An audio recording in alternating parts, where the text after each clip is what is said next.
And okay, I'm recording. And first, let's pretend like we're starting all over because I did want to say a quick shout out to Carla and thank you to Roxy for helping out at Ann Ween. I know we're all thinking about Carla and I hope she gets a chance to watch this as a recording.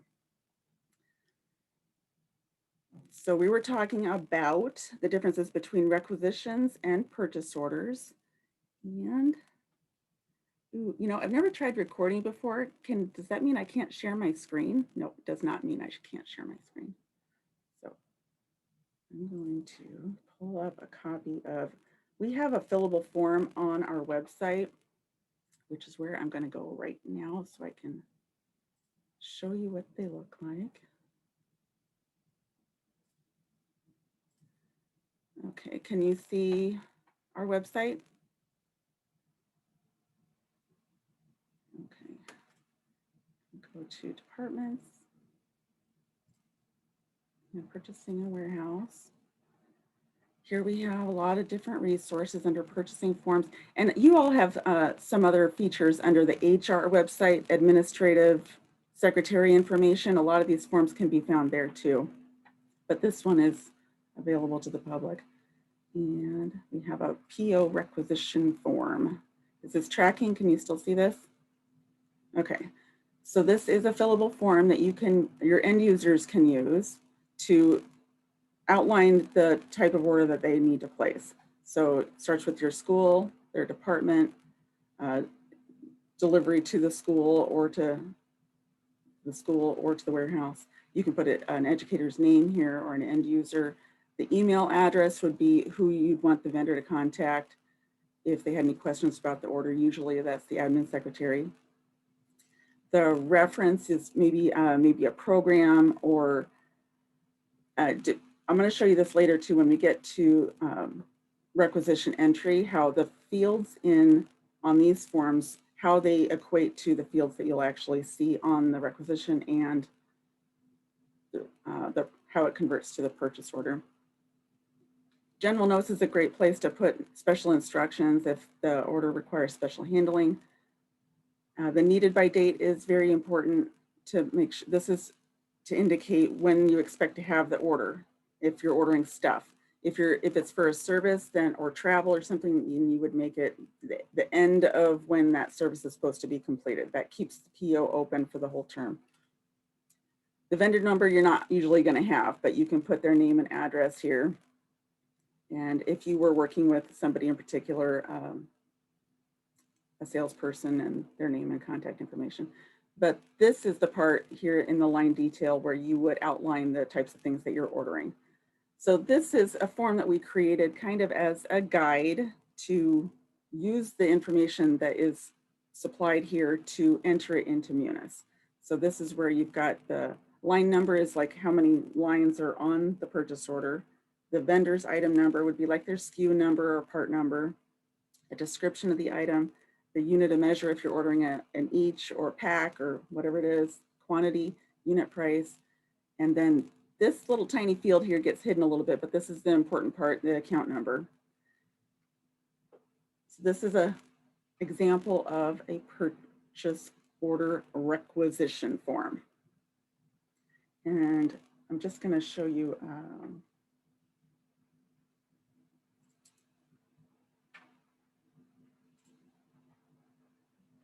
an example of the finished PO. Can you see that? So this is what we call the pretty PO that gets printed and sent to the vendor. In some cases, we don't, like when we're doing these POs for the software, we don't actually send these POs to the vendor, but when we're ordering stuff to be issued to a vendor, it needs to be in a format that they can understand. The PO has the information about who we're ordering it from. This is often, normally if you're ordering stuff, it's going to say the warehouse. But if it's for intangible things, it would be for your department or your school address. It does have the bill to information on it. This is important for the vendors so that they know where to send the invoice. And then further down is all the details of the order. Does that answer your question about the difference between a requisition and a PO, Laura?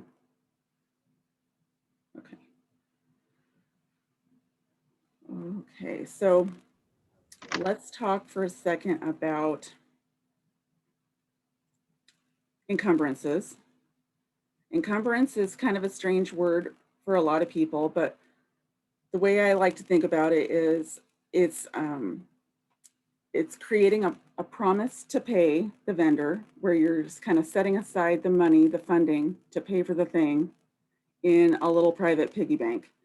That money is going to be, so you've got your budget, that is all the money that you had available to spend for the current year. And then you take a piece of that budget and you encumber it on a purchase order that saves the money, keeps it secure there, waiting for that invoice to show up from the vendor. Are there any questions about encumbrance? And that you might also see, like when it's in the requisition phase, it's called a pre-encumbrance.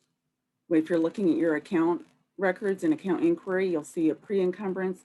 Once it is actually converted, your requisition is converted to a purchase order, it becomes an encumbrance. So it is a true holding of the money there. And then once the PO is actually paid is when it converts to an actual expense on your account. Are there any questions about that? And then this next part here about liquidation, this might clear some things up too. Liquidate is a weird word. What it's doing in as far as purchase order processing goes is, so you've got a purchase order that has got some money saved on it, encumbered the money, and then to when you're liquidating the money on a PO, it is, you might think of it as like washing it away. Liquid is washing it away. So right now it's holding it there. And then once it's paid, it becomes an actual, which means the money that was held on the PO is washed away. So what, like when we get to these software POs, you've got the money held on the PO. And then when you're doing that PO liquidation piece in your P-card transaction reconciling, what you're doing is liquidating, washing away the balance on the PO because it's already an actual expense on your account once it's in a P-card transaction. How's that? Does that clear things up at all? Liquidate is a weird word.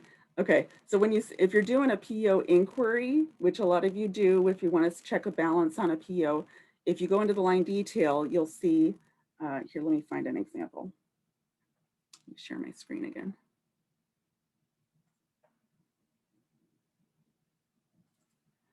Okay, can you see this PO here for Rolling Stone? Okay, this is just one I was working on today, but so FMD has a blanket PO for Rolling Stone for snow removal. And you can see here at the bottom, they started off with 5,000, 350 of it's been liquidated and they have a balance of 4,650. So what that means is that, and you can see it there and you can see it here in the line detail where it says liquidated. What that means is the $350 is no longer held on this PO because it is actually paid and hitting the account.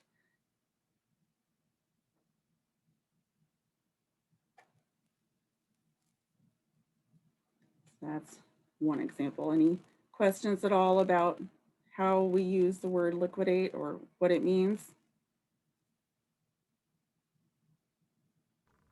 Excuse me, Emily, can I just add in?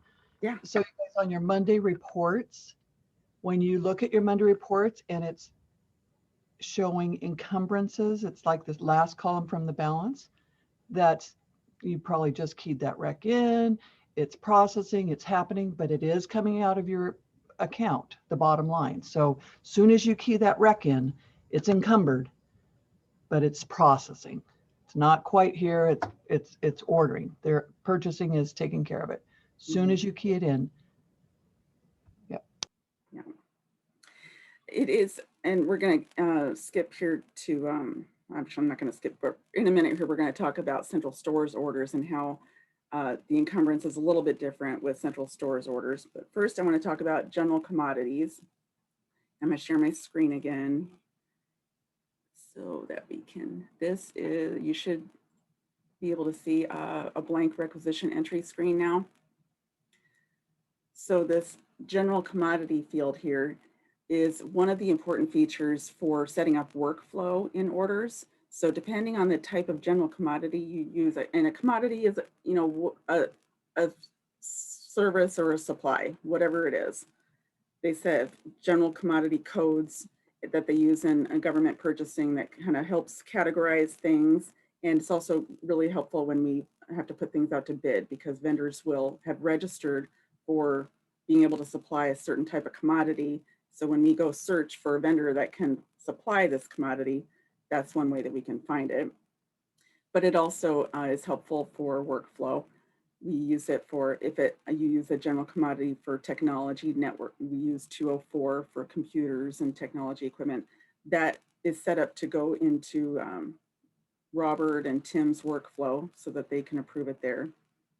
So we have to have a general commodity on every requisition, but I also wanted to explain to you what is a commodity. So are there any questions at all about what is a commodity? Okay. And then central stores. Some of you, let's see, we do have some new faces. So I hope everybody here knows that the school district in Fairbanks does maintain a central receiving warehouse that also houses what we call central stores. It is a warehouse that contains a lot of the types of items that we use frequently and that we can order in bulk and get competitive pricing so that it's available to send to your schools quickly. It includes a lot of mostly custodial supplies, because those are, I see your question there, Julie. And let me come back to that here in a second. At central stores, they have a lot of standardized items. So it's with custodial equipment or supplies, it's all items that have been vetted by the facilities department and the custodial and janitorial manager so that they can make sure that the types of things that we're ordering are going to meet their standards and requirements for, you know, chemical things. And then there's also office supplies. We don't have near as many office supplies at central stores as we used to, because so much of it is available quickly through Amazon now. So we just try to limit it to the things that we know that we can help you get a good price on, that we know can meet your needs. And when you have an issue with something that we're stocking because it's not performing well, please don't hesitate to let us know. We do want to make sure that the things that we're trying to stock at the warehouse are going to be useful to you. All of the items that are stocked at the warehouse are all assigned an item number. We use that in requisition entry too. That is a standardized item. That means that it's linked more to a description, like this thing here, this yellow notepad here is a standardized item. So it is a 3x3 self-sticking notepad, but it's not necessarily a post-it note. Or like for this item here, this is a tissue, not necessarily a Kleenex. So those are just some examples of the types of things that we standardize on, where we're focusing more on the item that it is and the function that it's supposed to do. Not so much, I mean, a lot of times we do create a brand model standard that a lot of things are compared to, like the student furniture. Our student furniture standard is Verco. That means that facilities has decided that this brand of furniture satisfies all of the school district requirements as far as quality and manufacturing and warranty. And that anytime you want to order something that's not Verco for student furniture, they're going to compare it to Verco to say if it is the same kind of quality. So that is how we mean standards too. And then when you order items from central stores, and it can be something that we have on hand, on stock at the warehouse, or it can also be an item that we've standardized, but it's called non-stock. It's not on hand, but it's standardized so that when you order it with an item number, we're going to place a new order for it, order it from the vendor, route it through the warehouse, and send it to you. So it might not be on the shelf, but when you order with an item number, you know what you're going to be getting. We know what we're going to be ordering and then sending it to you. The warehouse uses what they call pick tickets to pull things off the shelf, or to, even if it's non-stock, they'll use a pick ticket. It's kind of their routing mechanism to say, Ryan Middle School asked for this thing. It's kind of like a, when you're at the diner and they've got your order up on that little hooky job, and then the order comes in and they connect it to the ticket that's on their order form, and then they send it to your school. And then they also use this word, these words, ship confirmed, when we're talking about central stores items that go through the warehouse. So if you're working with a PO and you order it from a vendor, you get an invoice and then it is received. But when you're ordering through central stores, you get your item number, you put in your order, they issue a pick ticket to send it to your school, and then it is ship confirmed. And that is what actually causes the charge to hit your account. That's when you see, and that's what we were talking about with that gray area with encumbrance on central stores items, because it is an encumbrance as a requisition, but after it's been converted to a pick ticket waiting for the order to come in, it is not actually, in Sandy, if you can correct me if I'm wrong, but my understanding is that it's not actually hitting your account anywhere as an encumbrance or an actual until it ship confirms. So if you have central stores items that you're waiting for, you may need to keep a soft ledger so that you can keep careful track of the balance in your budget.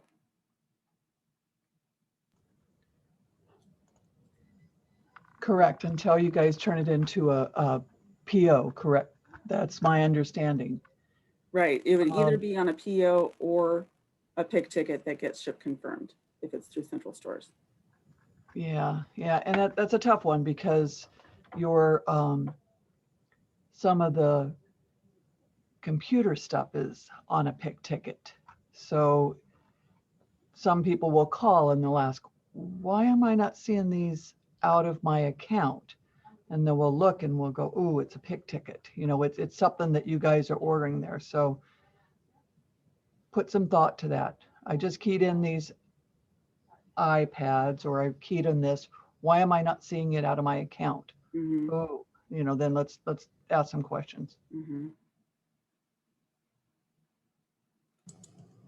So let me go back to Julie's question about the commodity list is very long. And so let me share a screen again here.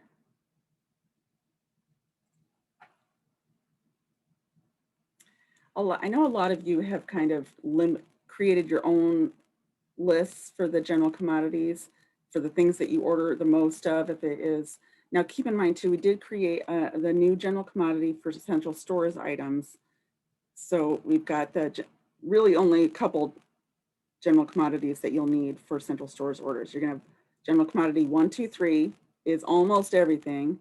And then 204 is for the technology items that have been standardized. So iPads, printers, computers, things like that. Anything that requires network enabling or computer connectivity. Those are all 204. But when you need to find another type of general commodity, that you can do a keyword search. Can you see my requisition entry screen again? Okay. So I'm just gonna pretend like I'm adding a new one here. So when you get to the first field, department code, it always defaults to the department that you have access to. Sometimes you'll have access to more than one and you'll need to change it.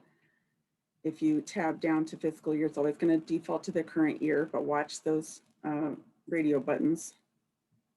If you're going to navigate through requisition entry with the tab button, I hit tab and it populated a requisition number, and then you get to general commodity. So here is where you could type it if you know it, but if you don't know it, you can use the list, and it is kind of long. It's alphabetized kind of funny. based on like the most popular types of words in those sections. But you can also use a funnel here to search for, oh, like here's the last one I did. I was looking for dues. Always make sure you're searching in all caps. That's why we always do everything in all caps with Munis, because it is case sensitive for these search features. So you can put a word in there, and then when it gets to the which column do you want to search on, make sure you're searching on the column. So I wouldn't want to choose commodity because there's no words in that column. So description and then go. And it shows general commodity 565 because that had the word dues in it. So that's one way you can do it. Just by searching for words there. I know that some of you, like I know Becky at Ryan, she's got this sweet little list of all of the general commodities that she normally uses. And I think everybody's going to have their own approach to making things work. Got any suggestions there, Becky? I saw you pop up. Probably what helped me when I first started was making the list of the account numbers I use all the time for supplies, and then making a list of the stuff I order the most and what their item numbers are, et cetera, et cetera. Mm-hmm. Yeah, it's a really good idea. I'll just keep this up here as we go through. So another word we use a lot, you might see when we receive a requisition, and it might be something that that appears to require payment for, and there's no what we call backup attached in TCM. So let me go back here just to my page here. So this paperclip here, and all of you probably noticed that this paperclip is a little bit tricky because it doesn't ever say, like this one here, that one I'm working on for Hope Counseling, there are attachments in here. Oh, wait a minute. No, they're not. So that one's right. I gotta find one. Sometimes it's got a question mark in here. Sometimes it says 0. I'm just gonna say it's not usually accurate. So when we say to attach backup, what we mean is an attachment, some sort of contract, agreement, price quote, invoice for something that we need to pay for.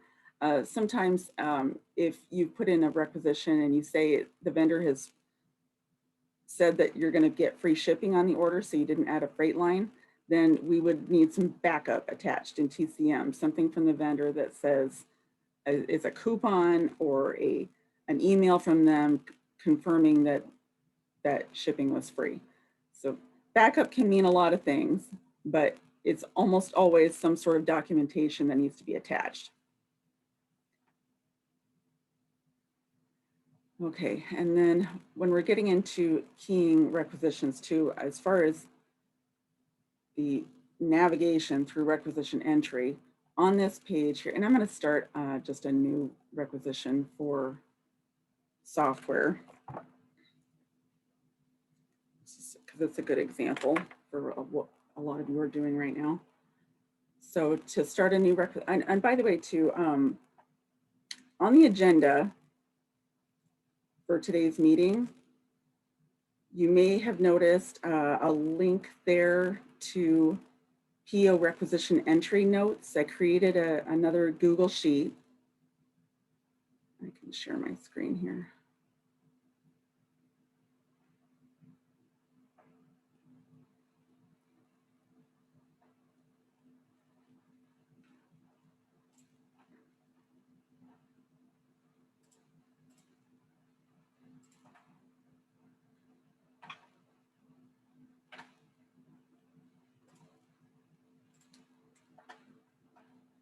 Okay, can you all see this?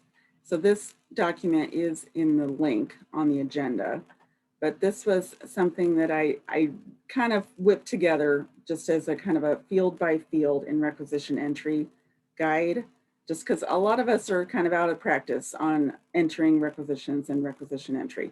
So this is just a reminder of which fields you really need to make sure have some sort of information in. I've tried to put an asterisk here next to the ones that are going to be required for processing. And certainly if you use this guide and you see that it is not providing you with enough information or the wrong information, let us know, because I do want to make sure that the resources we have available for you are useful and accurate. So if I'm using this guide to do my requisition entry,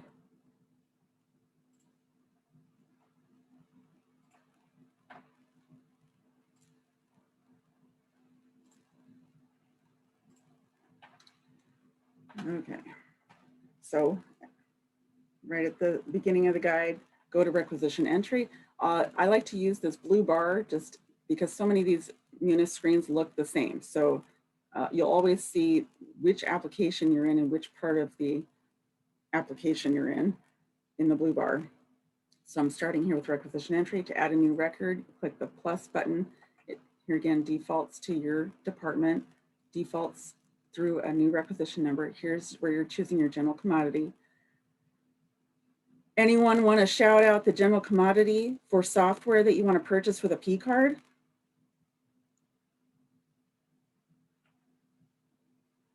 $9.45. Woo! Thank you. So earlier we talked about how we created this mechanism to try to fast track purchases for software. And I know that there's been, I'm kind of skipping around here a little bit, but I know there's been a lot of hesitation and resistance from the educators, especially, and the teachers. So what we're trying to do is create, and I'm going to use this analogy a couple times. So we had software that was being purchased with P cards without the right approval. Software was never supposed to be purchased with P cards, but obviously we recognize the need to be able to do that. So if you visualize a freeway, the freeway is the way that educators were purchasing software without the approval. And then there is like the scenic route, which is doing it the right way with a PO, where we put in a requisition, we convert it to a PO, purchasing department would order the software from the vendor and then notify the end user once it was enabled. But what we tried to do is create like a carpool lane where you can use the fast freeway, but you have to follow the rules and stay in the carpool lane. So the carpool lane is using the PO requisition mechanism to create a PO, get all the right approvals, and then once you have the PO in your hands is when you can provide your end user the ability to complete the purchase with their P card. So I'm going to use that analogy again here too, but what do you think of that analogy? Is this a good one? I mean, is this something that I can use for, okay. That's a good one. Emily, Yeah. could I just add in, I think a lot of people were going, oh, why is all this talk about this software stuff, software. And what everyone needs to realize, and educators and everybody purchasing, what had happened was everyone was purchasing the software, and maybe it's like, wait, I'm going to use you, Shelley. Well, you don't need to purchase that software because we have a site license. Or wait, that doesn't even work on our machines. There's lots of people that look at this and go, wait a minute, maybe we don't need that at the school because we have a site license, or maybe that's not even going to work on our software or our machines or anything. So it really needs to be looked at. So that's kudos, Emily, and your team for getting that and looking at it, because there's it saves a lot of uh-ohs. Thanks. Yeah. There's so many excellent reasons to be doing it the right way. And I know that it is, especially this year, it wasn't on the forefront of, what's their, especially an educator's priority. So that's why we need to stick together at the administrative level so that we can try to be those voices of reason and find ways to make it possible for them to get what they need, but to do it the right way. So we're going to get back to this Emily, do you see the question there from Oh. Marlene? No. Let me stop this.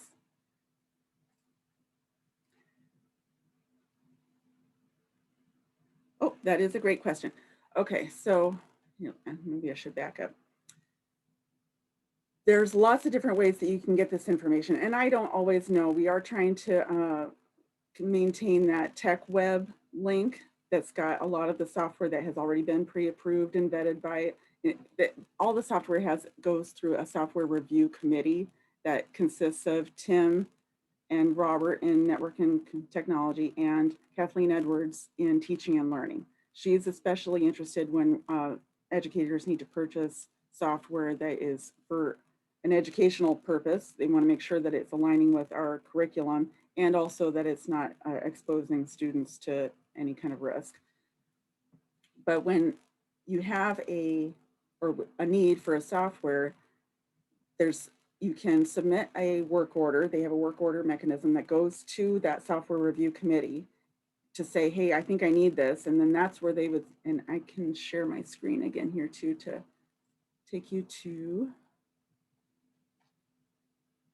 where is it?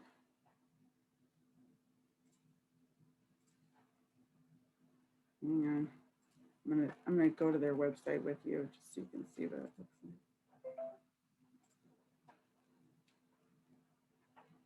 I do have links to all of this. You know, that little Purchasing Pal puppy dog software guide that has links to this work order in there built into it. We've got a couple different of those guides. There's one for admin secretaries that has those links. There's one available for staff and educators that are interested in purchasing software that has links to these work orders and instructional technology information also.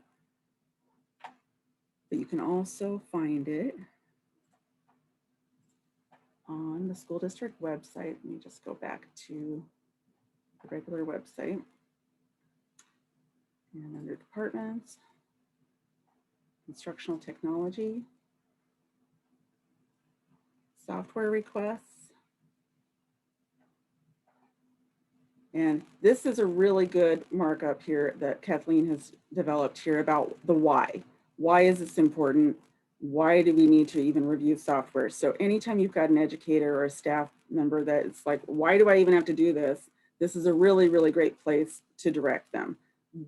Instructional technology is the is the one that manages all of the software that is supposed to be used for teaching and learning. So here on their website is the software request form.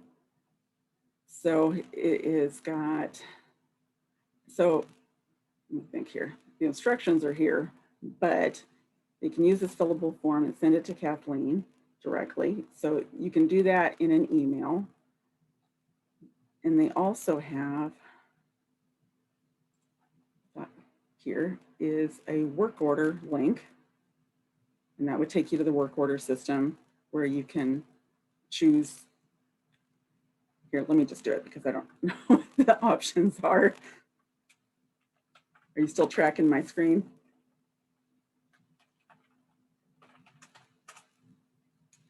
Okay, request type. And so I guess it would be teaching and learning. And what do you think here, Flora? Is it a new request? Yep, she's nodding. Okay. And then here's where you can describe the type of software that they're wanting to purchase. So we should do it through teaching and learning instead of a technology work order? If it is for software, yeah. Okay.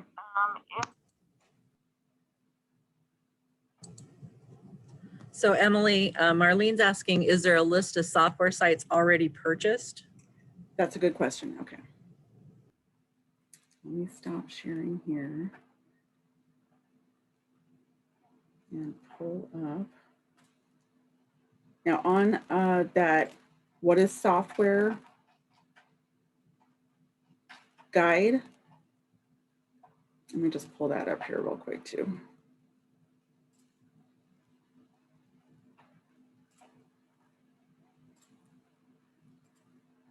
there's so many guides. So everybody's familiar with this one by now, I think. And in this guide, you've got several links here, but this one, if you're not sure if it's software, go to the IT. That takes you right where we just were on instructional technology. And then go to TechWeb to review the status instructions for pre-approved software. So let me know if this is still tracking. Is this taking you to my Google form? Okay. Yes. So you'll see these different tabs down here. We've created one for software. This is one that and honestly, it is really managed by just me alone. So every time I get a requisition or I see a work order come through for new software, I'm trying to update this, but I can't say that I am 100% getting every piece of approved software on this list. I'm trying to focus on the ones that I received several requests for. But this is just outlining, let me find a good example here. Paradeck is one that a lot of you have been using. But I'm trying to get the vendor number in there because sometimes, especially when it's software, we don't have vendor numbers created yet. So trying to take that opportunity to get a vendor number in there so you know which one to use when you're keying your requisition. The type of purpose that it is, the description is, I'm pretty weak on this. I'm trying to glean as much information as I can from the work orders, or I'll go to their website and see if I can get a better understanding of what it is supposed to do. Keep the estimated cost here. These are just estimates, generally based on the 1 or 2 requisitions that I receive, but it's always going to be an estimate. When we talk about keying requisitions, you've got a lot of flexibility there, so we can talk about that here in a minute too. So Marlene, is this answering your question about a list of some software that's already been approved?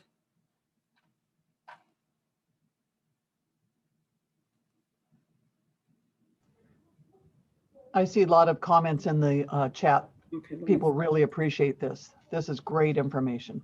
Okay, let's see. So Emily, I think the question is more not software for purchase, but software that the district has site licenses for already that departments may or may not know about. That's a really good kind of point. thing. So There I think that's along the lines of where she's going with that. Okay. And this is certainly a place where we could put that. So I guess to answer the question, no. As far as purchasing goes, I don't have a resource that has a list of all the site licenses that have been purchased for the district. But when you put in a software request form, certainly Kathleen Edwards can verify that, or the work order to request information about our existing licenses. There is one on here on this TechWeb list for a site license. I think it was,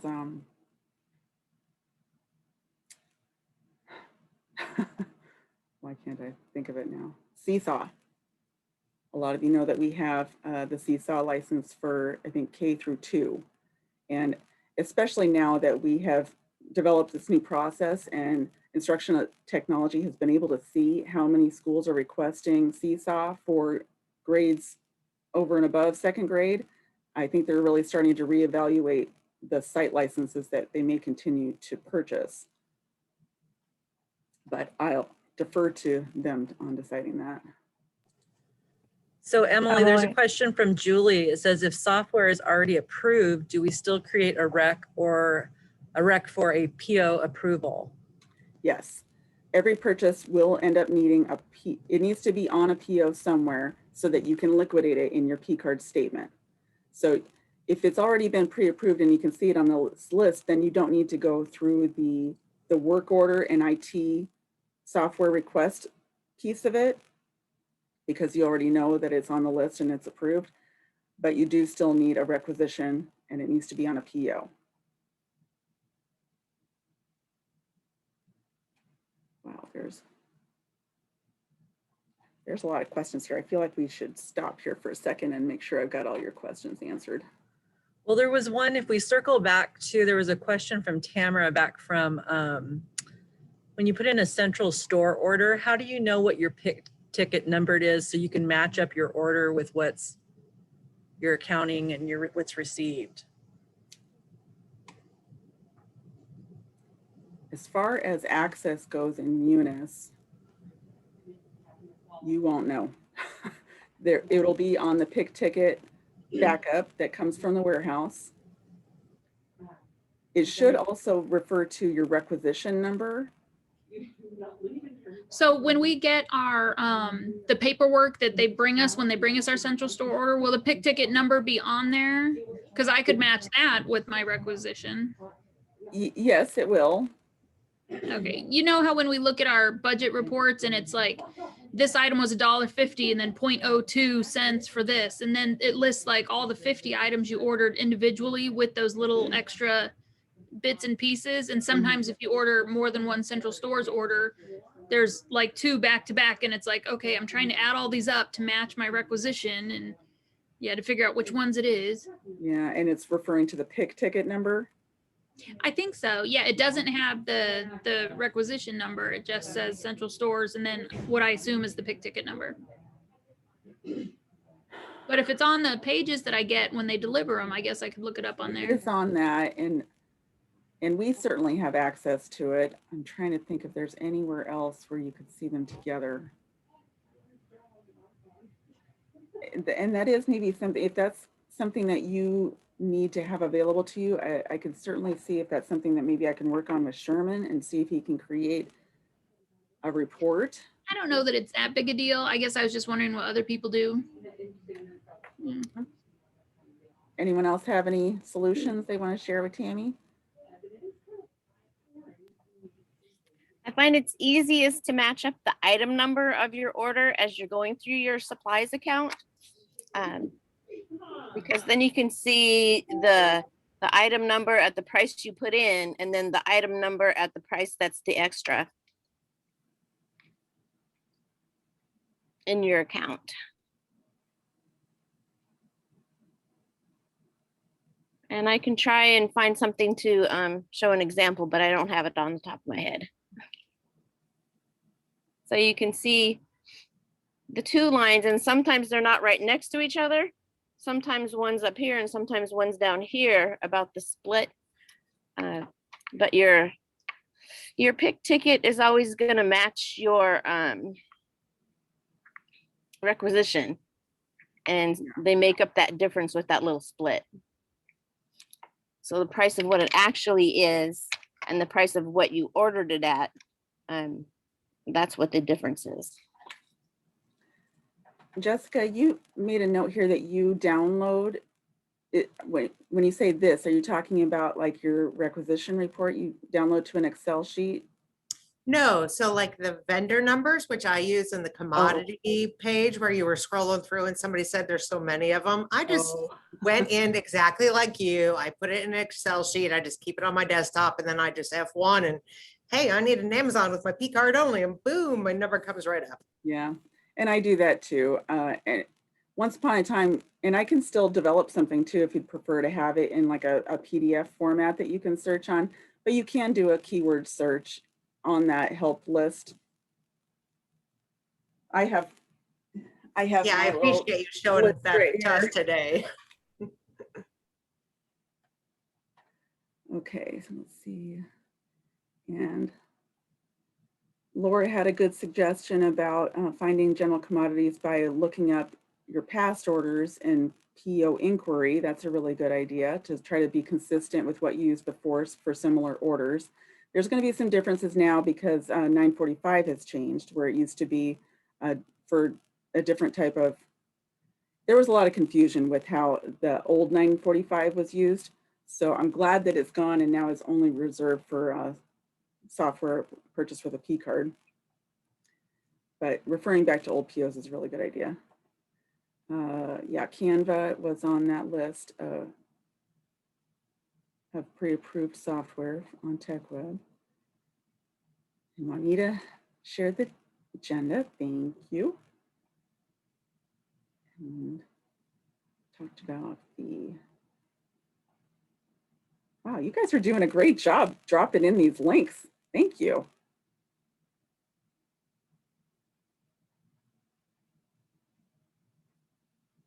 And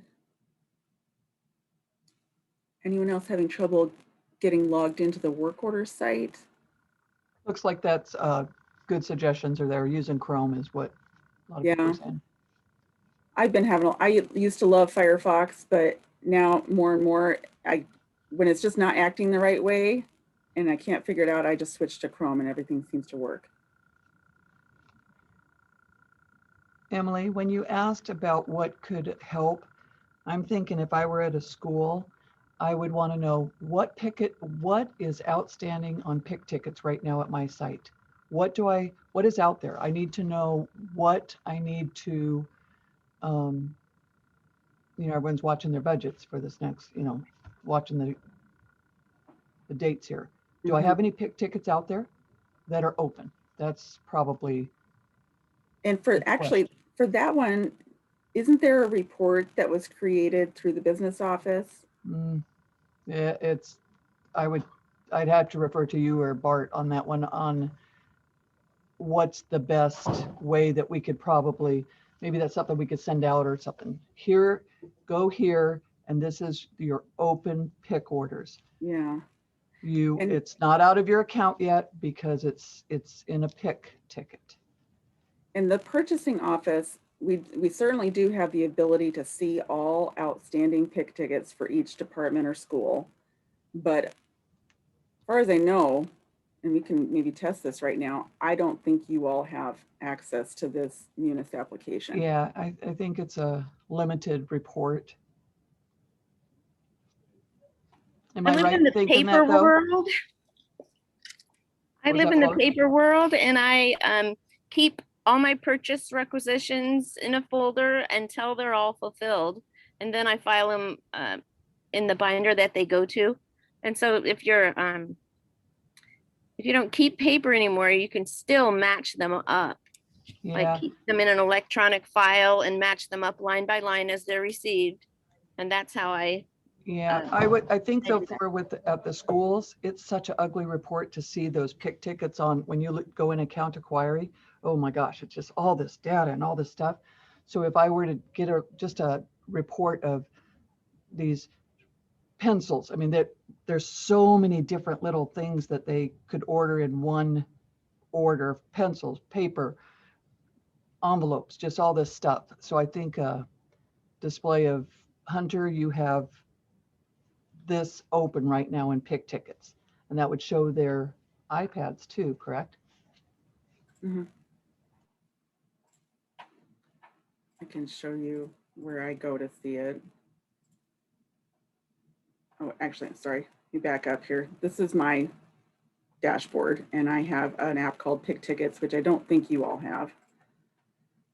But when I go to it, I can do a search on anything that is new with what the status would be for, let's say, actually, I'm just going to say all of them. So I've got 41 open pick tickets right now here. This first one is for Ann Ween. You can see that this is just what it looks like for us, and we can always have this information available to share with you. But she ordered some Central Stores items. The masking tape has already shipped confirmed, and that's when that masking tape is going to hit the actual account. And then the rubber bands are back ordered. So they're not hitting the account yet. So we can always pull this type of report. Or I think this would be awesome to be able to display somewhere or share where I could look at from my school and go, ooh, okay, where am I? Or whether it be a Google or something. yeah. Do you think, I mean, what do you guys think of this format? I could ask technology if they might be able to provide you with like a view only kind of access to this screen. Do you think that would be helpful to you? Emily, Yeah. we do have access to the pick ticket report by status. Yeah. And that's a little trickier to get into, but it provides pretty much that same information. Yeah. Um, Here, what did you call it? Pick tickets? It's called Pick Ticket Report by Status. I just went on my Munis and looked it up because I use that pretty often. See if I can find it, and I'll just demonstrate if it's easy or not. So if you go to your Tyler menu, and I'm just going to search for Pick Ticket Report That one, Got yep. it. Okay. And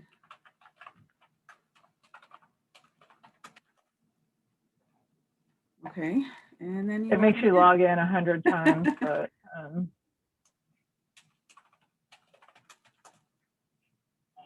Okay, and then the status is just where I was. So anything N for new, current fiscal year. I guess you could pick a school. Let's just go to Anween because that's where the first one was I saw. And I'm going to try leaving the requisition number blank and just see what it does. And oh, no, it wants you something. have to have something, Oh, and but it recognizes that there's only one, I guess. there's only one new probably. Yeah. Okay, so let's see. This is fun. So we've got posted, shipped, canceled. I don't see an S on this list. Yeah, there's not, which I thought was kind of weird, but Let's just see what happens if I do posted. Nope. you always have to have a rec. You can select all of them, or you Oh can my select gosh. select all. individual ones. This is great. You guys getting this? This is cool. Can you at a school, can you only request your school? I'm gonna assume so, your location, or do you see all locations? I can only request SPED, so. Yeah, okay. Okay, so it's got, that order number looks like a pick ticket number. And then in the detail, you've got your requisition number. And then the account number, let me scroll and see.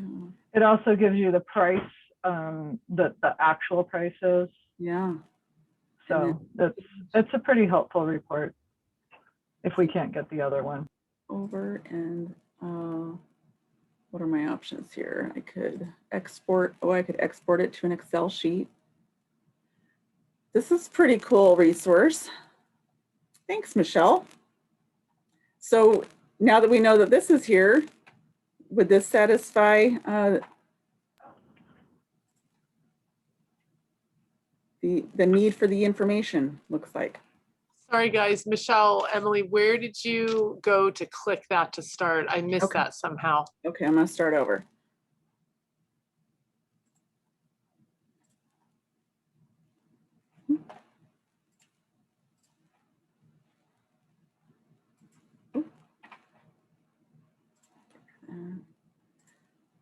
Okay, back at the Tyler menu. Or this is my favorites, but I went to the Tyler menu to find it. And I suppose you got to know that it's called a pick ticket thing. If you type in pick ticket to search, it'll find pick ticket report by status. That's the app that you want to look for. And you click on that, you log in a couple times. Oh, you remembered me.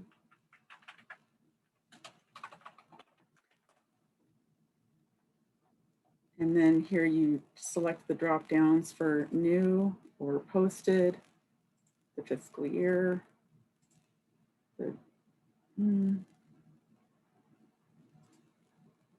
then I guess once you do that and you choose the requisition number, it'll tell you, like, I guess after school programs doesn't have any new pick tickets. But Anween did have one. So I guess if it's not on the list, you don't have any. So you got to be careful about which status you're selecting. And you have to check the box. Yeah. You have to have some sort of requisition number noted in order to get a report. Yeah, like on this, when you choose posted. So you couldn't use this report if you were reconciling your soft ledger or your account to find stuff that had already been shipped and posted. Am I understanding that? This would just be for things that were outstanding? Well, this one looks like it can do both. Like in Yeah. this example here, I'm working on Anween and I chose P for posted and the select all. And when I ran the Okay. report, it pulled a report of everything that had posted to the account. But if you wanted to see things that had not Got yet it. posted, you would choose the N, Okay, perfect. And- Thank you. and that would tell you which requisitions were not yet posted. Let's just see what that looks like. So she's got. Now, is this kind of weird though, where we've got one order that has one item that has shipped, but two items that haven't? Michelle, do you? No, that's not weird because sometimes parts of orders will come before other parts of the orders just because, you know, maybe it's out of stock or something and then you just send part of it. Have you noticed though that this item that has shipped, is it on your account now? I haven't No? dove into it that specifically. Okay, so it looks like it's gonna pull it up as new if there's anything new on that order. Right. You could probably go and look and see if that requisition is also on the posted received, because it would only be the amount that was received in that section. If that makes sense. Yeah. Cool. So there's a chance that it could be in both places if you've received a partial order. Yeah. Yeah. A lot of times you have back ordered items and things like that. So.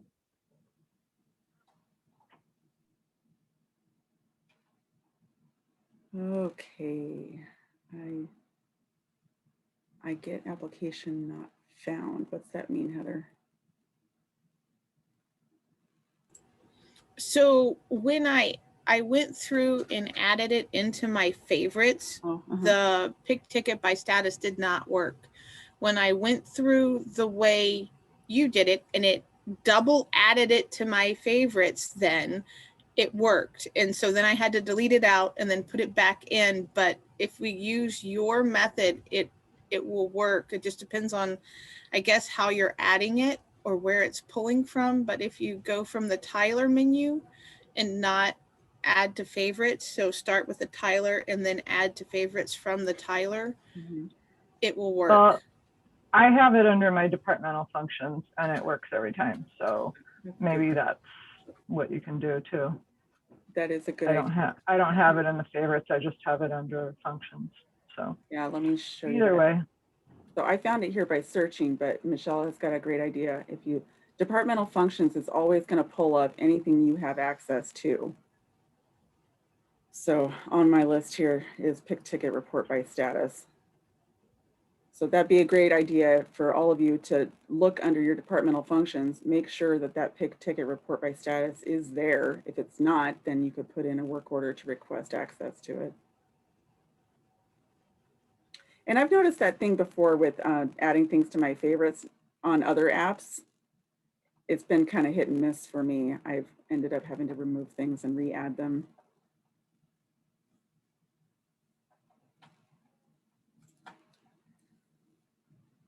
Okay, so we are less than an hour now, and I'm kind of skipping around, but I think that's okay. I mean, ultimately I want to be able to answer any questions that you've got hanging out there.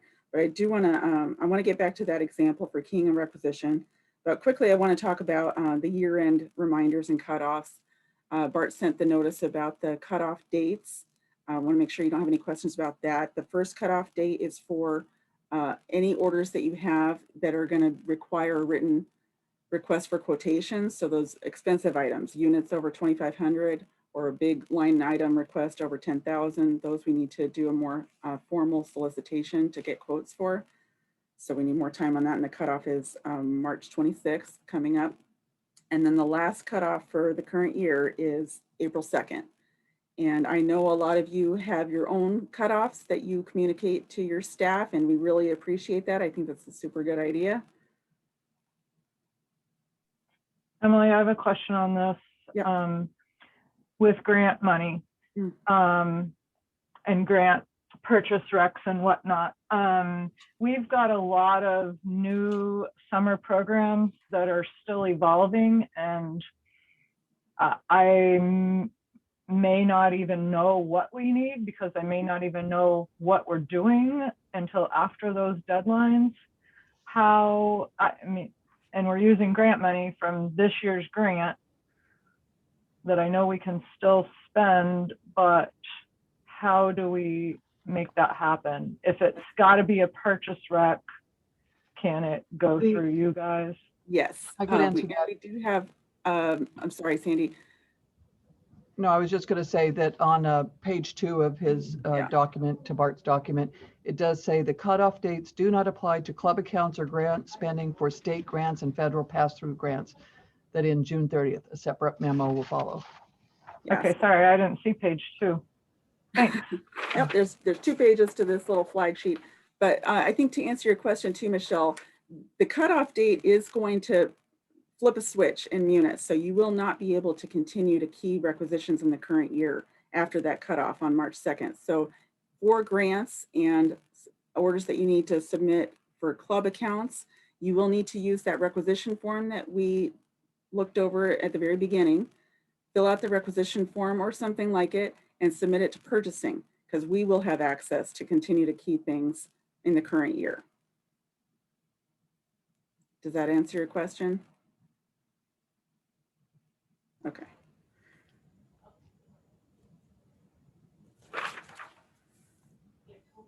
Okay, so speaking of current year, let's I'm going to share my screen again so we can go over some examples on how to find things that need to get wrapped up and charged to the right year. So to do if you want to look for, or if you're reviewing all your open orders for the current year, I'd recommend you go to purchase order inquiry. And certainly, actually, that report we just did for the PIC tickets is going to be really, really helpful, because all of those things still need to be charged in the current year too. You need to have received those things and SHIP confirmed them in the current year for them to get applied to your FY21 budget. But to look for outstanding purchase orders that we need to get wrapped up, and this isn't really applying to, like, you've ordered a thing and it takes a long time for it to come in. At the end of the fiscal year, if you haven't received that thing yet, we just need to know why you haven't received it yet. If it's something that there was delayed on the manufacturer's side, if you can let us know, we can add notes to the purchase order so we can explain to our auditors why the order wasn't closed at the end of the fiscal year. But if it's maybe a blanket PO or something you ordered months ago that hasn't arrived and actually it turns out you don't need it anymore, then we could even cancel those orders. But if you're at PO inquiry and to search for all your open orders, you can, there's lots of different ways you can do it. I'm going to use Lathrop as an example. So this is one example of how you can just do a search for all of them. It's going to always default to your department code. So if you, with no other criteria, just your department code, you can hit, you know what, I want to limit it to the fiscal year though. So I'm going to say the school and then the fiscal year. And it found 56 POs that Lathrop High School had processed thus far for the current year, FY21. And then from here, you can do a browse and you can organize these columns however you want to. As you know, they move around and then you can sort them. But if you wanted to look at anything that was at the status printed, means that it is opened.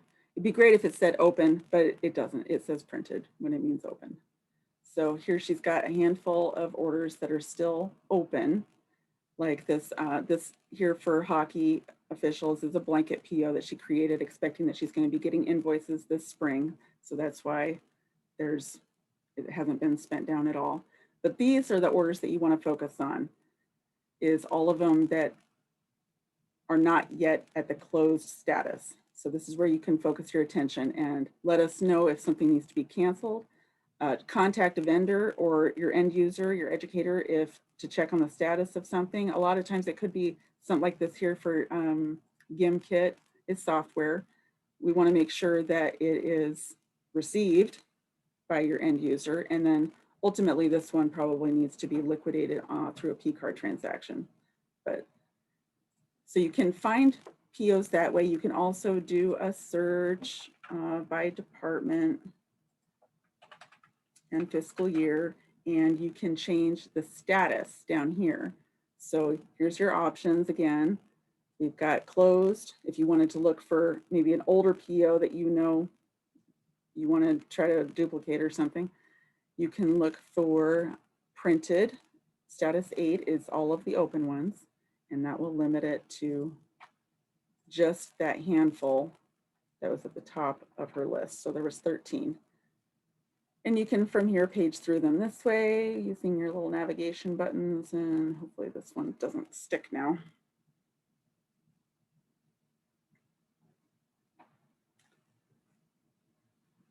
While that's thinking.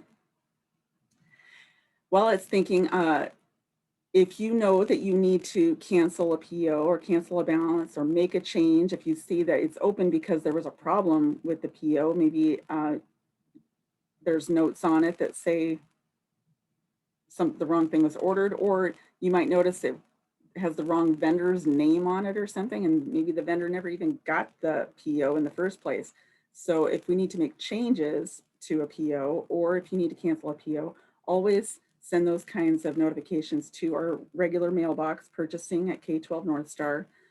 That mailbox is always monitored, so when an inquiry comes into that mailbox, usually Julie is routing the inquiries to the right person that needs to help deal with it. If it's a PO modification or canceling, she's usually taking care of those herself. But always use that email to send those kind of notifications. And of course, we're available to help you if you need some support with a vendor. If we need to resend a PO or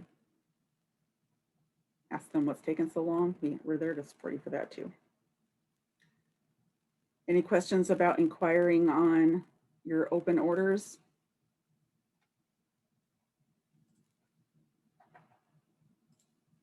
Let me check the chat box here, make sure nothing's popping in there. Oh, Annie's having a year-end picnic. So Marlene, is your question about when you can spend that money?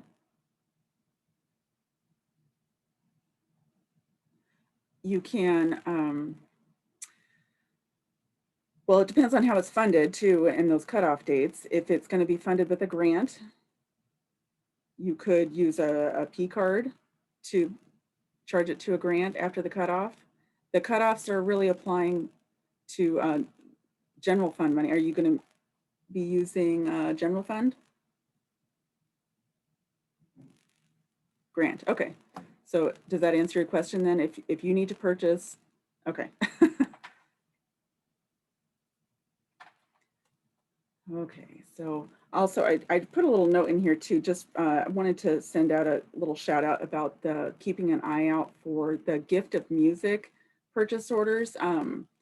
A lot of you may know that we had a big project going on with band and orchestra. We received a big donation that we purchased a lot of instruments for, a lot of different types of music or instruments and supplies to support their programs. And all of that money is held in an account that is managed by the Assistant Superintendent's Office. So all those educators have been provided with guidance on how to submit their orders. So if you see a requisition that comes to you, because they've been instructed to send them to you in a paper format, it might come to you, or they might send the forms straight to Lisa and bypass you altogether. I just want you to be aware of instrument orders, especially, or even they actually have the flexibility to order cases or anything for their music program. But it's just a good question to ask if you receive an order like that. You know, which money are you really intending to use to spend to buy these things? If they want to use up their allotted. We're ordering drum making kits. Oh, that's cool. Unfortunately, Marlene, I don't think that the gift of music funding is going to be available for the Annie program. It was allocated to our elementary and secondary schools to support their band and orchestra programs. Okay, so let me get back to this requisition example.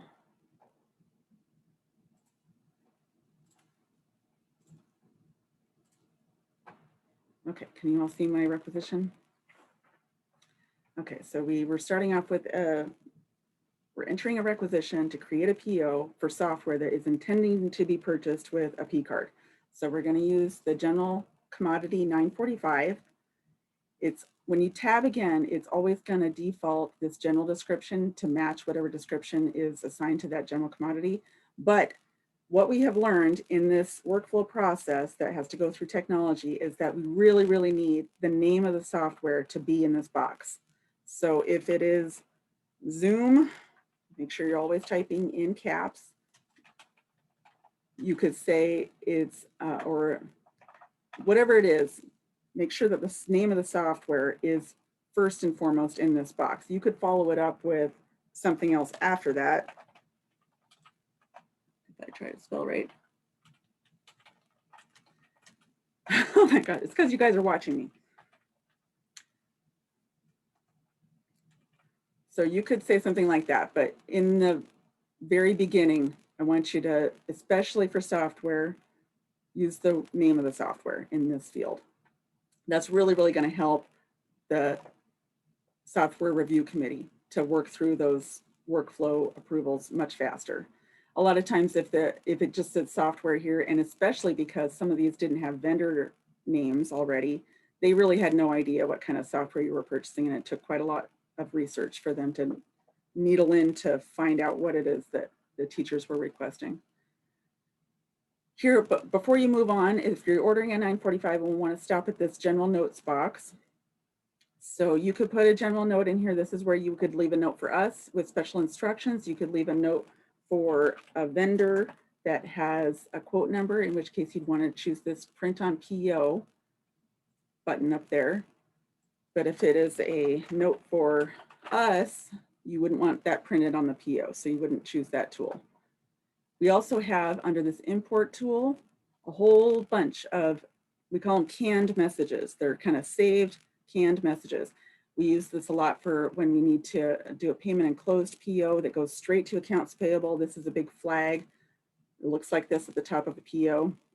And that is just a big indicator for us that we need to route it straight to AP. We've also, by the way, you can sort these columns. They're kind of alphabetical, but here again, it's like commodities. It has to be meaningful to you, but you can sort the description column alphabetically. We've created this one here for the 945 software. And what it is just kind of some notes about processing and the kinds of information that you would need to include on your requisition. So you'll notice I added this note here, replace this text with the statement ID. So if you've already purchased this software and now you're getting to the P-card reconciling stage and you just need a PO to match up to your transaction, provide that statement ID number here. So you would do an update, and I don't know why it always goes to the bottom. And then you would say something like, see transaction on statement ID number, just like that. That's a big red flag to us that this is already done, so we don't need to worry about routing the PO back to the end user to make sure that they know how to buy it, because it's already done. And of course, this is not ideal. The correct process is for the requisition and the purchase order to be completed. That is the authorization to proceed with the purchase. And you're hiding, I know, I'm not naming any names here. But when it happens, just please make a note of which statement the transaction is actually on in this box. And we've also added some notes here about the process. So you do want to, when we get down to the formatting of the requisition, is where it's really important to think about how the transaction was formatted or how the charge is going to appear on your P card. So you want to make sure that they're matching. We'll get into that a little bit more here when I finish the requisition. Once it's approved, the PO is going to be routed back to your school. We usually send them to the admin secretary, and then you can, a lot of you are doing the purchases for the educators anyway, but at that point you can decide if you're going to finish it or if you're going to route the permission to the end user and give them a P card so that they can do it. Then you all complete the purchase. Really important here thing is to remember to opt out of automatic renewals. So this is going to be, we're kind of late in the game here because this started in the fall, but moving forward, especially when we're talking about planning for next fiscal year, this is a really critical time to be talking to your educators and staff about the type of software they're going to be requesting and thinking about, do you want to have this as a monthly charge or an annual charge? A lot of times it's cheaper if you pay for a whole year in advance. So you got to have those conversations with your end users to make sure that the type of subscription or the type of software that they're, sometimes it's a teacher license for a year, sometimes it is a school license for a month. So you just really got to think about what it's going to end up looking like on your P-card statement so you can make sure that your PO is matching it. Once the PO or the charge is done, we ask that you forward us a copy of the order transaction. This isn't as critical because you are absolutely going to have a copy of the order confirmation in your P-card statement. Here I've got a note about when you get to your P-card transaction. This is a big one here, update the vendor number if necessary. A lot of you have found that when you're in your P-card transaction, the vendor number that Munis pulls into that transaction record it's sometimes like a weird phantom .com vendor number. It usually starts with like 9999 something. And that is because Munis is not recognizing that we have a vendor number created at the time that that transaction happened. So we may have later created a new vendor number, but it's not matching the number that's already in your transaction. But you can update it in the transaction record, and it will need to be updated to match whatever is on the PO. And then when you get to the liquidation piece, and this is all the instructions for kind of step-by-step instructions were on that what is purchasing puppy dog guide. On the second page, on the back side of that is the step-by-step instructions for reconciling. So these instructions kind of coincide with that language where you adjust the quantity to liquidate. This is super important. If you formatted your PO to allow for multiple monthly payments, where you might have a teacher that needs a full year subscription, but they're paying 1 month at a time. So when you format your PO, you might, beginning next year, let's say we're starting in fiscal year 22, in July, you're going to want to have 12 months of $50 monthly fees so that every month you can liquidate 1 month at a time. So when it's asking here, these notes are indicating that you'll need to adjust the quantity that you're liquidating. So if it's 1 month, you'll liquidate 1. And then it also, right after that, you'll notice that sometimes it asks a question, hey, we noticed that you still have a balance on this PO after we liquidated this one. Do you want to keep the balance on your PO or do you want to liquidate the full balance? And you got to really be careful about how you answer that question, because if you say, yes, liquidate it, then that means that it's going to take your PO to 0 and you won't be able to do the next month. Now, sometimes there is just the one-time fee. So you'll get to your P-card transaction, you'll liquidate it. It takes your PO to 0, but you're not able to cancel or to actually close the PO. So you would need to send purchasing a notification that you've liquidated it and that it can be closed. We are watching those and closing them automatically when we see that a transaction has been liquidated, but we really, really appreciate that notice from you so that we know that it's good to go. Any questions about where to find this note? Emily, there's a question from Jamie about walking through that liquidate process. Is that possible? Oh, yeah, yeah. We can go through that. Let me finish this one here. Am I sure I want to close? No, I want to save that note and then I'm going to go back. Okay, so we're back here. And I might have to try to find a good example here to liquidate, but I want to finish this requisition and then we're going to look at a PO and a P-card transaction. Hopefully we can get this done before 10:30. But there again, I'll stick around if anyone has any other questions after this. Don't skip the needed by date on a PO requisition. This needs to have something in there and it needs to be meaningful. If it is something you're ordering, put it a few weeks out because that is when we should expect to receive it. If it is the end of a service agreement or presentation, you'd want to have that needed by date to be the end of the services that you're going to be receiving. So he was supposed, he's here at 19.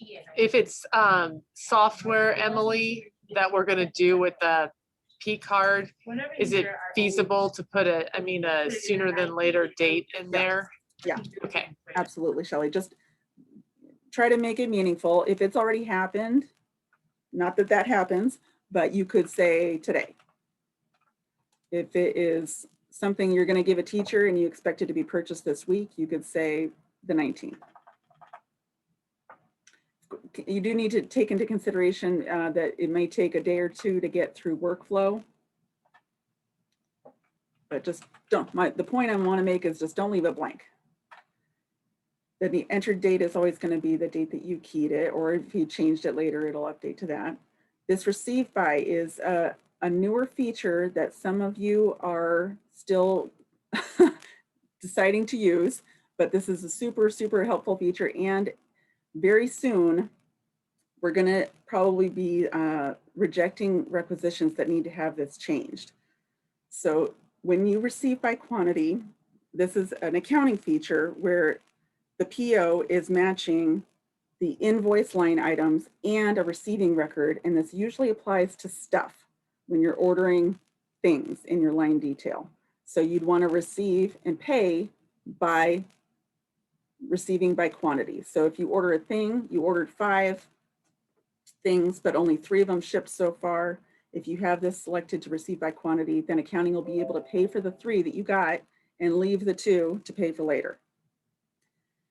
But if you have a line that you might need to pay multiple invoices for, this is mostly used for blanket POs or maybe a service that the vendor might bill you more than once for. So they're going to charge you $5,000 for some professional development that might be scheduled at different times. So they're going to bill at different times. If that kind of thing happens, then you need to switch this radio button to receive by amount. And so you have the functionality to flip between this. It's always going to default to quantity, but if you might be getting more than one invoice to pay for the same line, you need to switch this to amount. It's kind of frustrating because once you get to your line detail, it won't let you change it if you have any line detail saved. You'd have to delete all your lines and go back into we call this the header of a PO. You'd have to go back into the header to make that change and then go back and re-enter all your line details. So it's kind of frustrating when you get to the point where you have to make that change. So I want you to just think about this radio button here before you skip past it. Some people ask about this 3-way match. Here again, this is where it's an accounting feature where they match a PO to an invoice to a receiving record. So when it is stuff, we need to have this, we check this box so that we can make sure that the stuff has gone through shipping and receiving. That means that we got the stuff and we can pay the invoice. If there's no stuff, we will uncheck this box. You guys don't have this functionality, but I do. So I would, if it's not for stuff, I take this off so that all accounting needs to pay an invoice is the invoice that has gone through invoice approval workflow. That's what that is for. The project accounts applied is another accounting feature when you get to line detail. It always defaults to on, and that will give you the functionality to add a club account in your line detail. If you uncheck this for some reason, you're not going to see that club account column in your line detail down here later. So I recommend that you always keep it checked because you don't have to use it, but at least it's there. Any questions about these functions? Okay, and then if you keep tabbing, it's going to take you over to the vendor number. So finding vendor numbers can still be a challenge. Sometimes, for Central Stores orders, you always just leave it blank. If you can't find a vendor number in the system somewhere, you use your vendor sourcing notes down here to provide the name of the vendor, their phone number, oh my gosh, and their email and their web address and all the information you got. You might even say W-9 attached. That'd be super helpful. And then when we get the requisition, we can create, by the way, the term we coined for this is, we call it a vendor create. When you can't find the vendor, we need to create a new record. So when you hear us say the words vendor create, that's what we're talking about.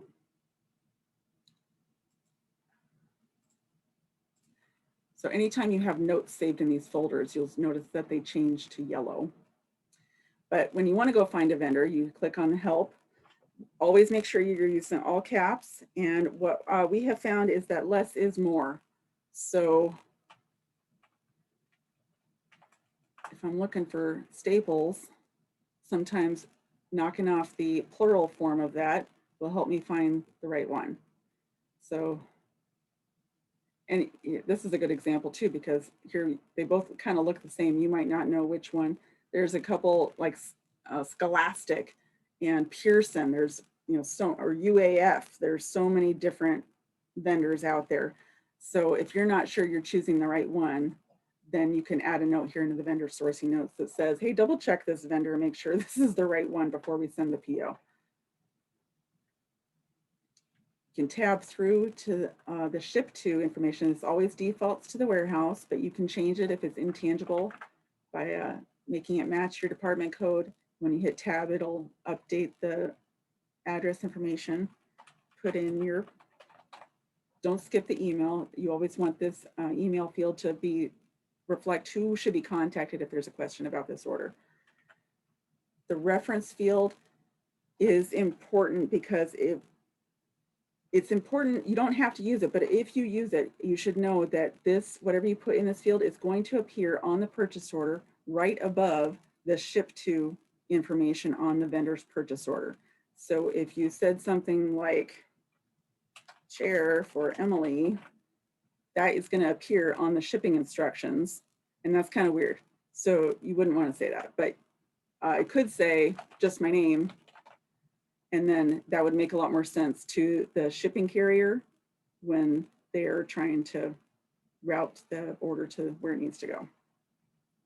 This is also, it doesn't apply so much, but I want to take the opportunity to remind you that when you're ordering items that are going to get shipped to your school or your building that you ordered with a P card, it's important to make that P card note on your shipping label somewhere, especially if there's any chance it might get routed to the warehouse. The US Mail Service, love them to death, but they will automatically route items to our warehouse so that they can route them to you.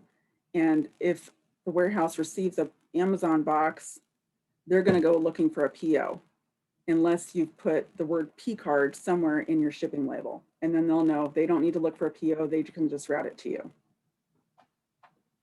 Emily? Yes, Michelle?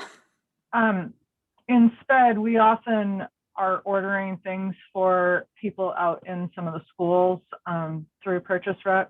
Mm-hmm. And in that reference box, I don't know if this is helpful to the schools, but I'm trying to figure out a way that they know who this stuff is for. Like, for instance, in the reference box I'll put Hannah Murray, physical therapist, Mm-hmm. or something like that.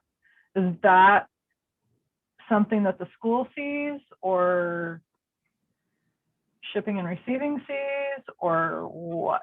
Well, if it's on a PO, if it was ordered with a PO, then you're going to get paperwork with that package when it is routed to a school or department.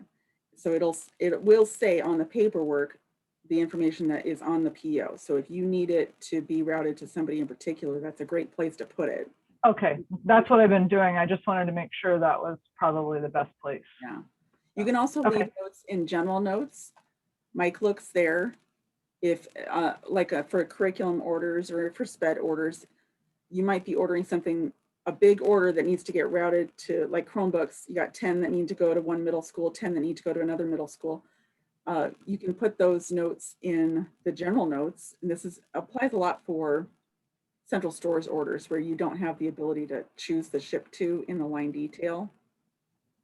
Okay. Add those notes there too. Okay, thanks.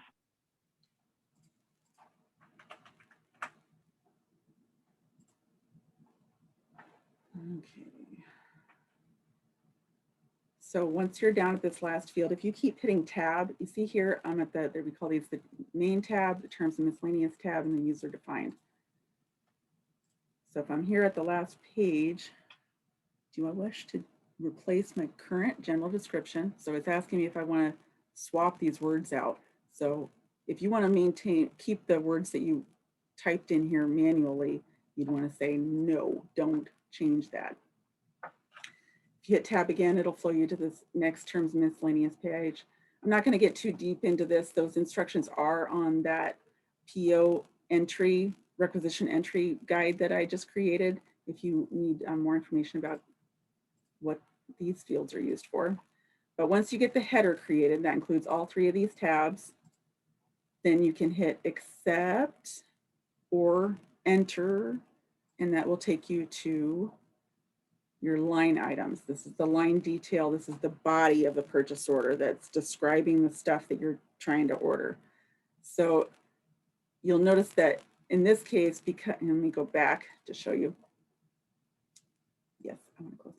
This, I had switched this radio button to receive by amount so that when I got to my line items, I'm no longer able to change the quantity. It is going to put all the stuff under one line with one quantity. And in this case, I would say something like a blanket for officiating fees. And then you make the amount be the total lump sum of what you think you might spend for that year. Keep tabbing, skip all this stuff. If you tab a zillion times, it will stop you at account number. It's giving you this warning down here that you cannot proceed without a valid account number entered. But I want to cancel this because we are doing a software example and I want to make it a software example. So you go delete. Oh, it did delete it. Okay. So I'm back at the main tab and I'm going to update this, change that radio button back to receive by quantity. Go back to my line detail. Now I can change the quantity. So this is where you got to think, especially about software. Am I buying 1 for a year? Am I buying 5 to get me through the rest of this current year? Am I buying 12 to start a new PO for next fiscal year? So whatever it is, it needs to align with the way that transactions are going to happen on your P card. Some of schools, like especially Zoom. Zoom's been kind of an interesting one because there's so much functionality in Zoom subscriptions that you might have a different charge from one month to another. So like federal programs, they created, remember how we used to flip the line for blankets where you would have in this quantity field, you would say 1,000, and then here it would say the description, and then here we'd say $1. Remember, anyone remember doing that? So this is one way that you could address that kind of a situation where you might not, you need to have a bunch of money on a PO, but you don't know how much each transaction might end up being. This is one solution you could use for that. Normally though, you would change this so that it's either like 12 at something like that. Or you could have an annual subscription that is 1 for $350. Is that making sense what your options are there? And then when you get down to account number, shout it out for me. What's the object code for software account? 945. That's the general commodity. What's 24510. Woo! 24510. Great job. Thank you. You always 24510. Thanks, Laura. always want to make sure that your account number, and this has been a departure from past practices, I know, and because I think it's because there was in the past some confusion about subscriptions too. Sometimes a subscription was called a supply, but I think we're all beginning to understand what software really is and what it includes, and that it is all going to fall under this new object code 24510.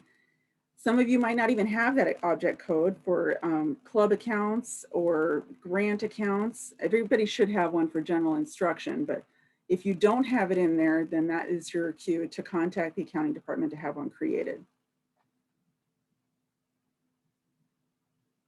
So if I get down here to my account number and I can just put in just that object code, and then I can see all of the software accounts that I have to choose from.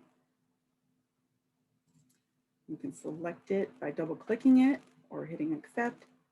If you hit tab, it'll populate with the description of that account, and then you can save it. And from here, you could add more lines. With the software purchases, we are discovering that you can have, we can add another line to the PO if you have another charge for it. It's just that, and also it has to at least be more than what was charged on your transaction. So when we're talking about planning and thinking about creating POs to encumber funds for software, it's super great if you know exactly how much it's going to be, but sometimes you don't. And I don't want that to be an excuse to say, well, I'm just going to charge it now and then we'll fix it later. But what we ultimately, the goal is to have that money encumbered on a PO already pre-approved. So if you think, and you might have to go back to the end user or the educator and say, I need you to look into this a little bit more, find out how much this is going to end up being. Give me a better description of what this software is. So don't just take it at face value. Sometimes you might have to ask more questions about what it is. But especially if it's something that you're going to be keying this spring for something that you want to have on a PO for next fall, there might be some uncertainty about the cost. So in those situations, what I ask you to do is overestimate. Get it close. We can always do a change order later if we need to, but if you think it might be $14.98 or $14.99, make it $15. We don't know.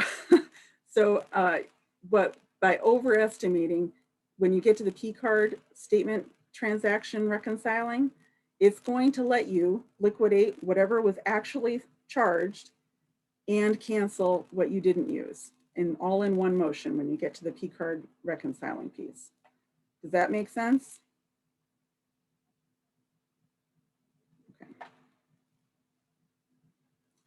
Okay, so I'm gonna go to, is this still tracking? Can you see my Tyler menu now?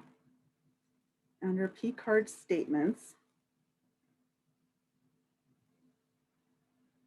And I'm gonna try to find one here for an open one so I can use it as an example. Jessica's being really patient with her hand up. Oh, she just put it down. Oh, I'm sorry. I didn't see you, Jessica. When I'm sharing my screen, I can only see 4 of you. We're a team. We're a team. Did you have a question? Okay, so I just want to clarify, these are showing up under the 208 or 945 for the software purchases. However, you can put a second line for like follow-up or service or whatever. From our training yesterday to project where to put the new money for the new fiscal year, now that it's the 24,100 for software, should we be having that as like a new huge, here's our FY22, stick most of my money in here? Does that make sense? Yes, it does. But keep in mind, I'm going to be cleaning up a lot. software is the end of year. 510, and there has been some confusion though between, especially for you, Jessica, because what you're working with is a lot of support for software, which might actually be coded to professional and technical. So you certainly may have those separate lines where you'd have one part that needs to be coded to 24,100 for professional technical, and another line that is coded for the actual software license at 24,510. So you certainly may be in a position where you have to do some budget transfers to shift money around depending on. Would you like me to do that at the beginning of the year, or do you want me to stay where we're staying and then do the end of the year budget transfers? What's best for you guys? Well, Sandy, are you still there? Can you offer some suggestions there? I am. So Jessica, for next year you're talking about? Yes. So purchase where it's supposed to be. You're going to hear always us say that, right? Purchase where it's Yep. supposed to be, move money where you need it. So right now, I'll help you look at your accounts. Okay. But Thank you. when recs come through, I'm looking at the, at when you guys all came in, I'm looking at the account number and going, is that appropriate? Is it software? Is it professional technical? And I think you're right on. So we'll have a little meeting and we could go over that. Okay, thanks, Sandy. Okay. So I want to go through one of these liquidation examples, and Juanita, I think this one's yours. Is it okay if I use this as an example? Oh, sure. Okay. So Juanita has a, let me see if I can move it here. Did that just pull up the PO? Can you see the PO now?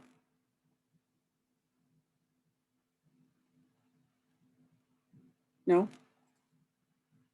Are you Yes, seeing, oh, wait, okay, let me flip purchase back. card statements. Okay, are you seeing the one that says purchase order, change order? Yes. Okay, great. So this is an overview of the PO that Juanita created for Helen's Zoom subscriptions to get her through the rest of the fiscal year. She created it earlier this month, and she added 5 months at $79.98, expecting that that was what was going to get charged for Helen's subscription for the rest of the fiscal year. So this is her PO. She's got this balance here of $399. And then if I go to her P card statement, so this is the actual charge. On March 3rd, they did get a charge for $79.98. And then if you go in, so right now I'm on the statement, but if you drill into the transaction, this is where you'd have to do your updating if necessary. So here's where the vendor number is that I was talking about earlier. Sometimes Munis will pull in a weird number, but this vendor number 105055 does match the vendor number that is on the PO. And this number does appear on your pretty PO, the blue and green one that we route back to. The number is there if you want easy access to it, but you can always use PO inquiry to find the PO or the vendor number that was actually on your PO. But if you need to update it, sorry? Is that a question? So Emily, is this one of those where account or quantity would matter? Which one we checked on something like this? Which one you checked on the? When you're inputting the requisition and you were just teaching us that the quantity and amount is going to be important, what would we check for something like this? Yes. So let me go back to the, actually, let me pull up her requisition too. So you can see how the requisition was keyed, 4532.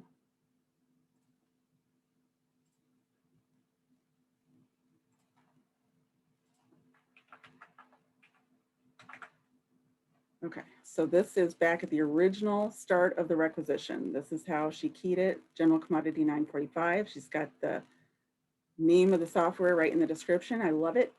And she formatted it. Oh, this is a really good example. See, when she first keyed it, she keyed it at 1 at $79.98.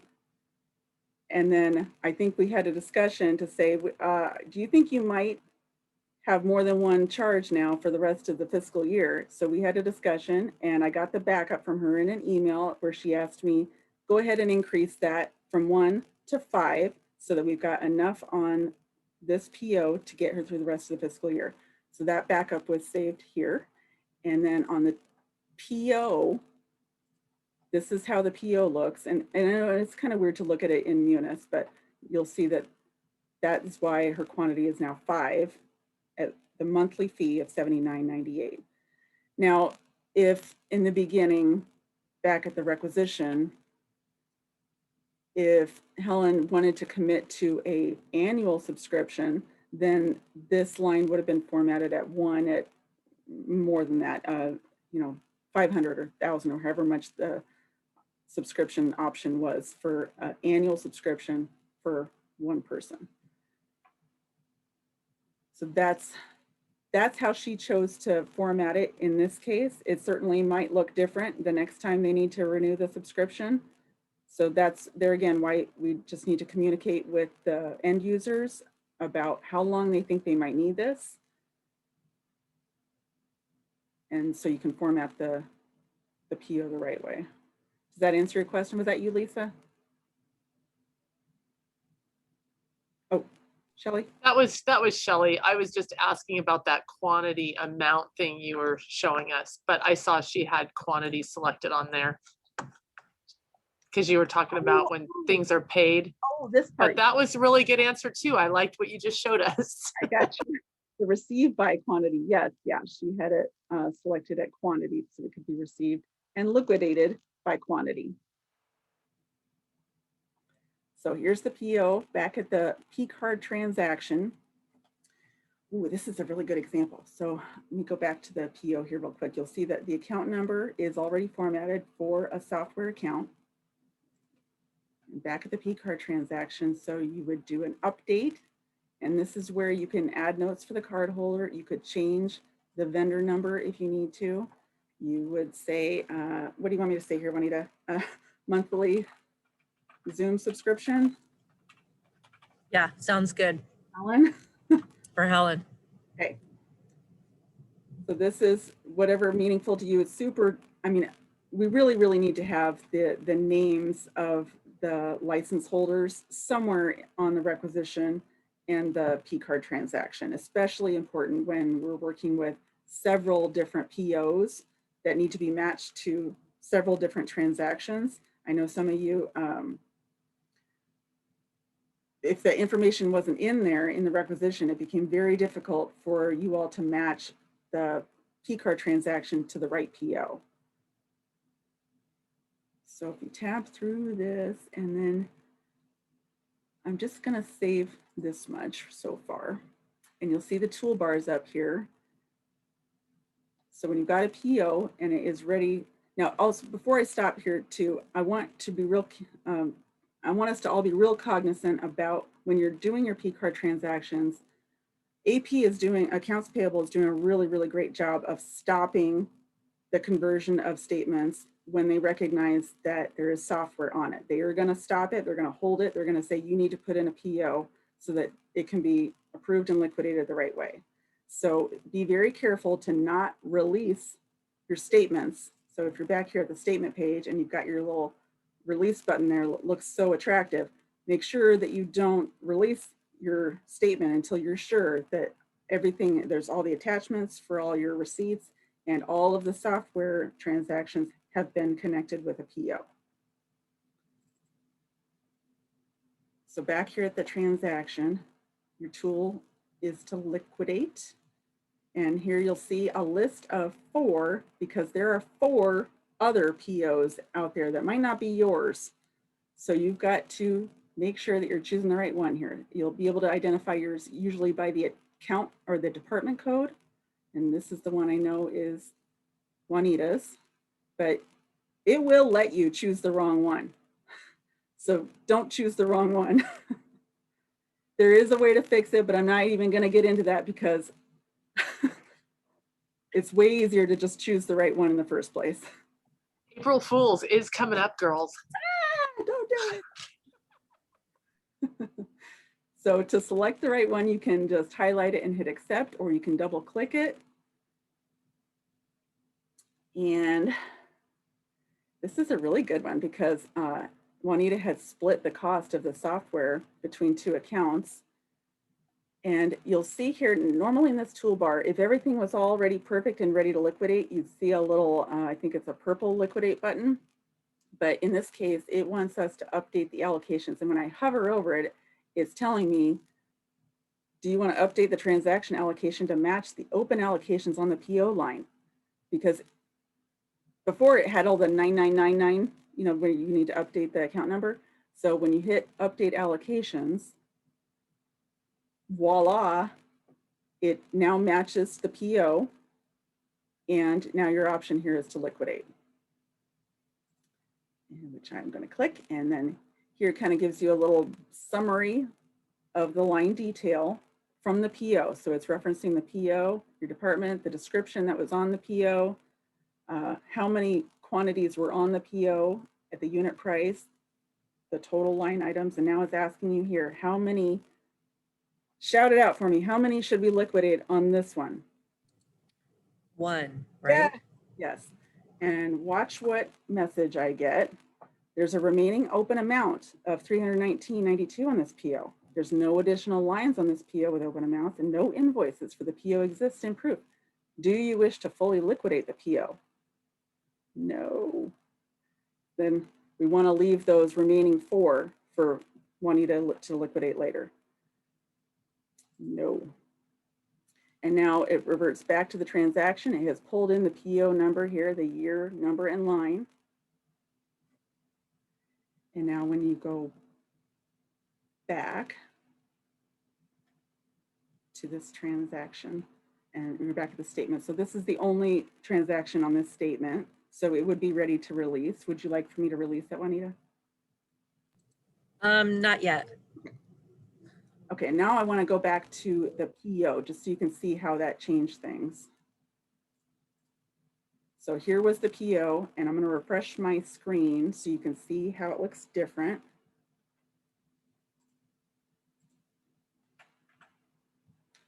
And now she had a balance of $399. So far, $79.98 has been liquidated, leaving her with an open balance of $319. You like it? It's pretty slick, huh? Marlene, does that make sense to you? Do you have any questions about that process?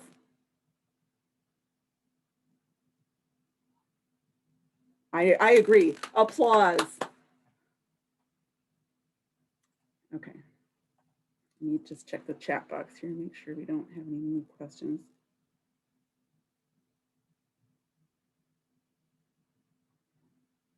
Okay, so I did send out an email yesterday, just some reminders about service agreements. It's another important feature that you all are in charge of when it comes to purchasing services for your schools and departments.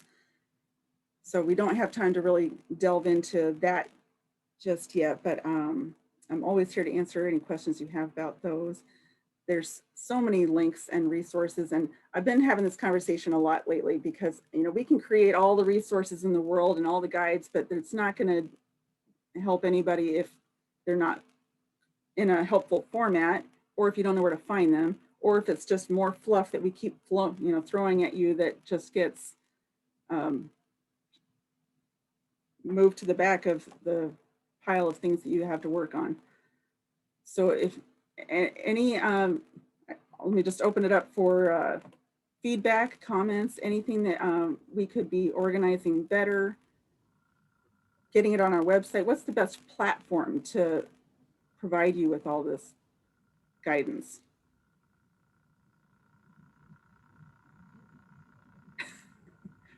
Is it just perfect the way it is? Yeah. Emily, if I could add something, something here for end of year purchases. Mm-hmm. So when you guys key in the recs, it comes to me and I look at them and I check the accounts out. Something that couple conversations, a couple things that I've seen or been talking to a couple of you guys on is I've been seeing people buying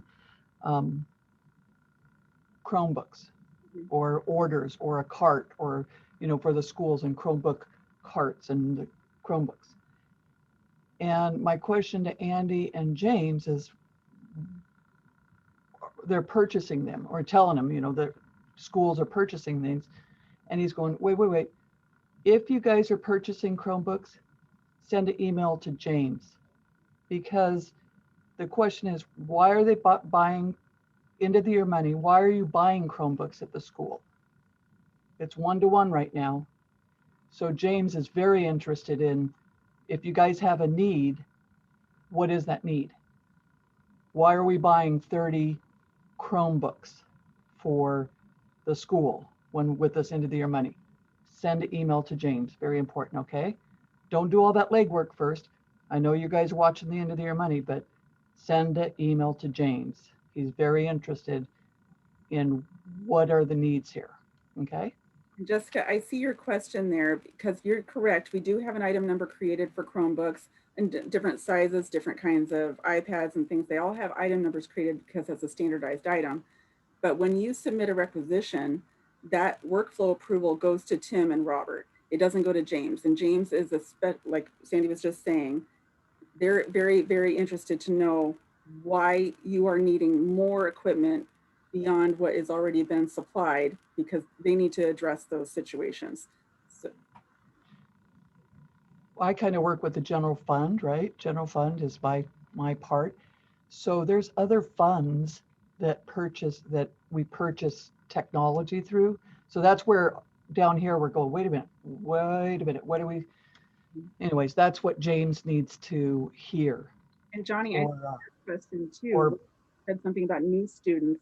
And I think that's a really, really excellent reason to reach out to James too, because they have purchased so much equipment that is supposed to be available district-wide. So instead of you submitting your own order, there certainly may be resources already available to you. But Okay. we won't know unless we ask. Yeah, because we try and keep one or two, in a classroom for the kids that forget them and don't have them. Sure. But then we have so many new students every week. This week, last few weeks, we're running low. That's a good question to James. James, can we have are we able to get 10 and let him guide you on that? Okay, they did send us like 40 loaners to use for our third grade testing because they're supposed to use the And he Chromebooks, may so they're come back using and the say, iPads. nope, I suggest you do this or something, but he oversees all them at the district, right? And then anyways, he needs to be in the loop. Okay, thanks. Yeah, and I also like to think about things at a program level too. I know that, I've been doing a lot of work with federal programs, and I have to really got to think about why we're doing things the way that we do them. Like in your example, you said you might have kids that are forgetting their Chromebooks. Well, we got to not just supply them with a replacement, but we got to figure out what the problem is there. Why are they forgetting them, and how can we address that issue too? And that, I think, is also one of the big high level overview program questions that maybe needs to be asked and answered. So anything else you guys want? If you, nobody's jumping off super quick, so anything you want me to go over real quick? Where do we find those existing supplies? Are you talking about central stores items, Dave? Okay, so I'm going to share my screen again and go to our Tech Web resource. The Tech Web, and actually let me start at our website. Our website has got a lot of links and resources on it. So let's see.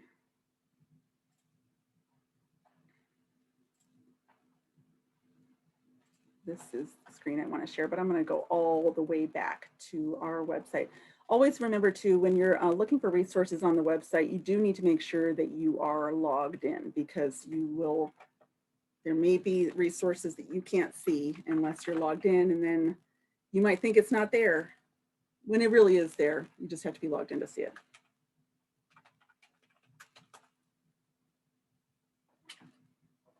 So a couple places I want to go just to as overview. If you go to departments, I want to first stop here at the Human Resources website, because they have this link here on their website that is specific to admin secretaries, admin secretary information.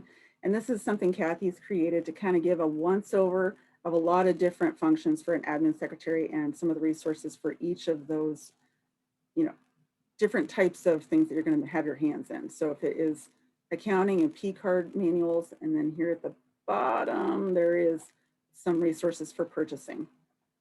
Some pretty cool stuff in here. There is the link to the Tech Web. There's a link that will take you straight to the central store stock inventory. There is that, let me just click through a few of these. So here's that guide again with the reconciling instructions. Here is the link to Tech Web. And once Google Sheets, as you know, just sometimes you gotta wait just a second for it to fully populate, but you've got these tabs down here. So there's the standardized item numbers for the technical hardware, the printers and stuff like that. Here's the software that we were referring to, pre-approved software. And then under the central stores stock inventory tab is a list of all the stuff that is actually on a shelf at 1300 Minnie Street at the shipping and receiving warehouse. So Paula updates this all the time with the quantities that are actually on hand and this unit price. This is based on the last price that we paid for. So you might see this jump around a little bit, because if we we see a great deal and we order a bunch of it, that might bring the average cost down. If we have to buy some PPE and, you know, cost is no object and we just have to get it, then you might see that price jump up. So it's going to move around a lot, but the hope and expectation though is that this unit price that you can find from a Central Stores item is always going to be very competitive and hopefully cheaper than what you can buy on Amazon. Or we can't always compete with back to school discounts that you might see on Amazon or Fred Meyer even. So when you see those kinds of sales, I do encourage you to take advantage of them. A lot of times they're limited quantities anyway, but if you can snag something at a great price, you go right ahead and let us know because we might want to buy some too for Central Stores. So the list is alphabetized, but you can here again use Google to do a keyword search for like the notepad. Here is the yellow Post-it notes. We call them notepads. But here's the item numbers for those types of things. Does that answer your question, Faith? Is this what you're looking for? I think I'm just a little confused on the difference between talking to James about like the composition books and then this list here, I guess, and what like where the separation is. Oh, well, the books that Sandy was talking about is Chromebooks. They are the actual like little miniature laptops. Oh, you're talking about the laptop. I apologize. No. If it's a computer thing, just think, ooh, let me check with James first. Okay. Yep, Okay, that makes more sense. And that's the big question or the big topic was, ooh, are we buying carts of Chromebooks? Are the schools buying them? And it's like, ooh, James, that's where James needs to be involved. Okay, that does make more sense. Okay, thank you. While we're here, I'll just show you these other two tabs quickly here. Mike manages this tab for up for grabs at the warehouse. If you're looking for something, furniture usually. I mean, he only saves things there in surplus that we think that another school might use or that we can sell at the auction. But if he thinks it's something that might be of use to you, he'll post it here. And then there's this looking for tab that I don't think gets used a lot, but if there's something in particular that you're looking for, you could put it here. Or actually, you know what? I don't think you guys have edit rights to this, but if he knew that you were looking for something, like if you called the warehouse and said, I need a file cabinet, and he doesn't have one, he might put it here so that if you had one sitting around that you weren't using, then you'd know you could be routed to another school. And as far as the dates that apply to like your last purchasing, does that include this list or is that something separate? I'm still learning, so I apologize. Really, really good question. And it does apply to Central Stores items. If it's going to hit your general fund in the current year, so if you might be using that money for fiscal year 21 to buy stuff on a PO, you might use it to buy stuff from Central Stores. It has to be spent by April 2nd.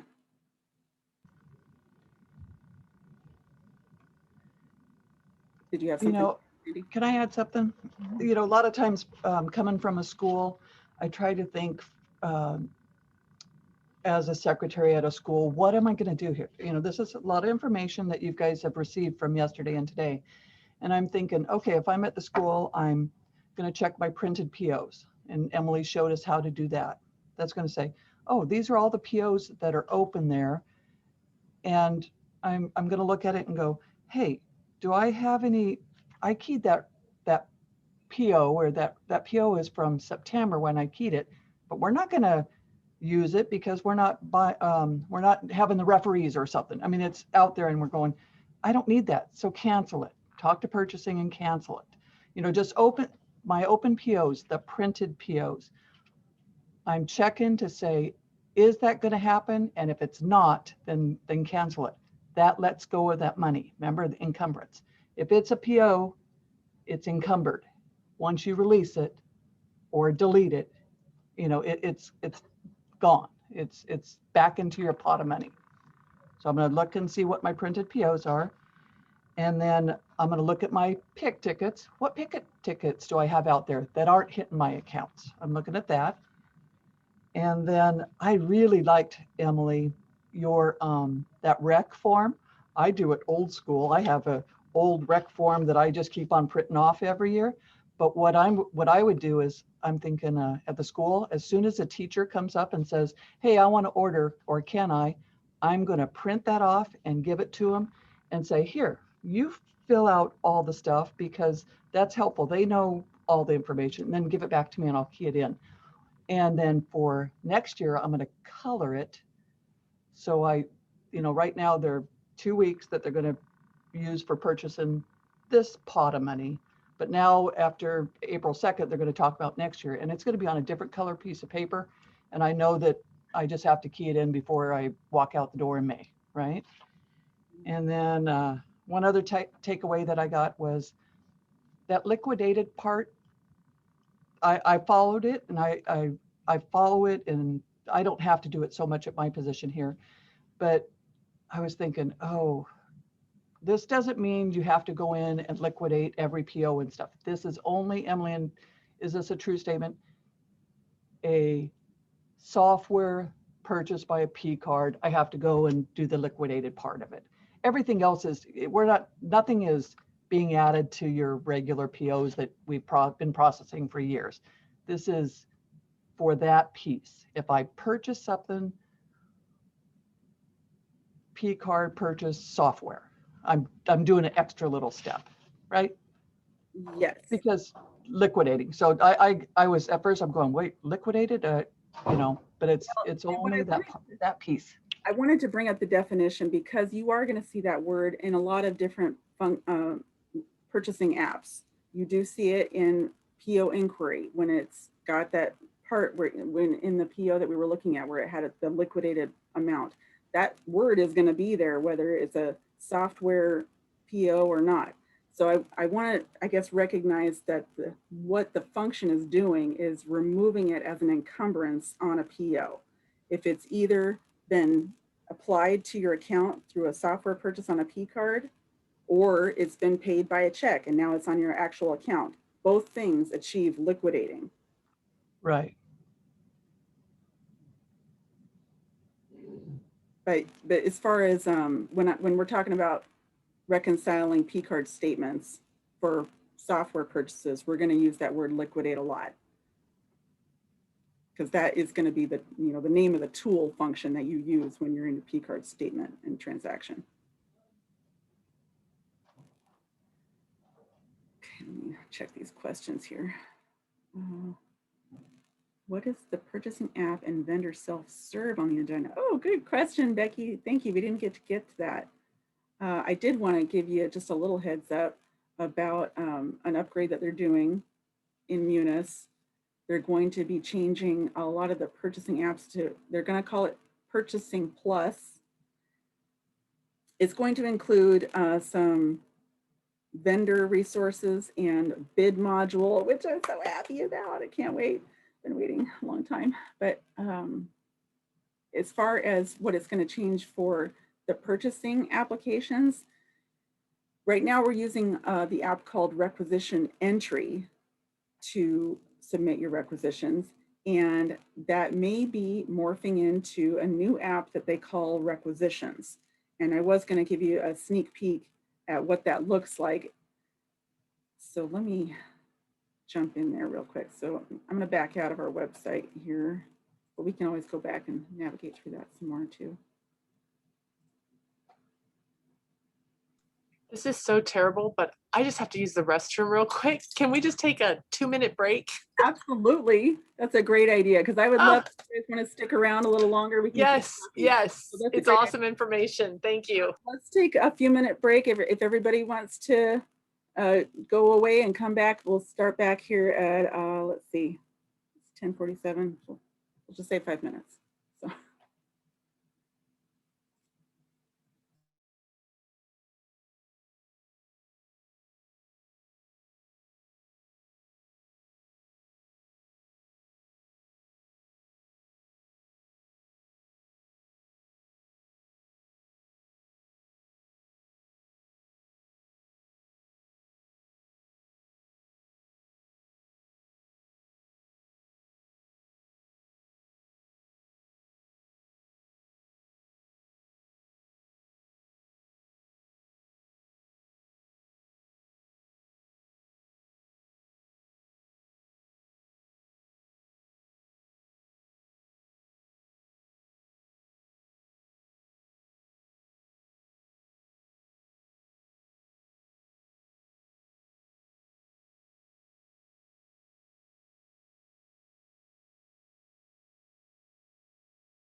Okay.